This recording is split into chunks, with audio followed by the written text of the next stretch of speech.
Hey everyone, short video about the adverse consequences form in NVAR. This is a really important form, and I think that we owe our clients a duty in our agency to discuss this with them and also to make sure that they're aware of the consequences. Now, I'm telling you that this is mandatory in many circumstances, and if the client is deciding to make an offer without a home inspection or waiving the appraisal or things like this is a requirement.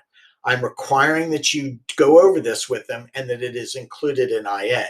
Now, I can hear the rumblings right now, and I understand it. You think, oh gosh, another admin requirement, another.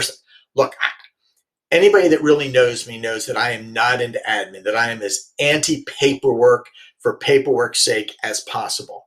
This is extremely important, okay? This is extremely important. The reason being is twofold. The reasons being twofold.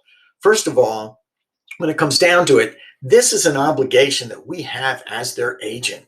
We have a responsibility to discuss this with them and make them aware that there can be adverse consequences to this.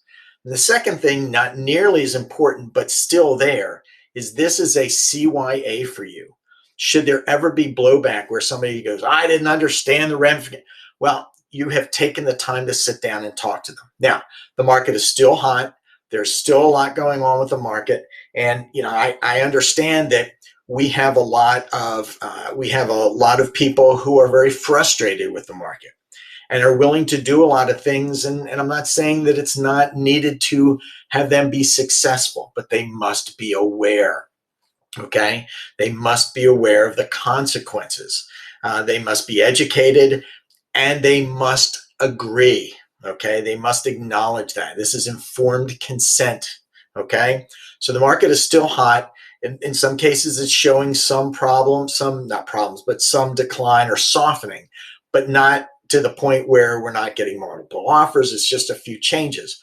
But if one of our buyer clients is looking at passing on a normal contingency, they must be aware of the consequences. Okay. So I recommend that in the initial buyer consultation that we have with them, you explain the situation and go over that with them. Don't have them sign anything yet, but make it a matter of discussing the paperwork. When it comes down to making an offer, whenever an offer is made by our client and they are waiving any of these, please do a separate document for what they are doing and have them acknowledge that waiver so that they understand the adverse consequences. Again, it's just in the medical community, when there's surgery going on, they have a moment where they stop everything and just make sure that everybody's in the same accord. And this is along the same lines. So if somebody is making an offer and they're waiving what would be considered a normal contingency, have them at that point sign that document, sign and date it for that specific offer. Obviously, don't send that with the offer, but you have it as part of our paperwork. If the offer is rejected or declined, then upload that offer with that adverse consequences sheet into IA. Okay. Now, if the offer is accepted, then the adverse consequences should be uploaded as a separate custom document. Okay.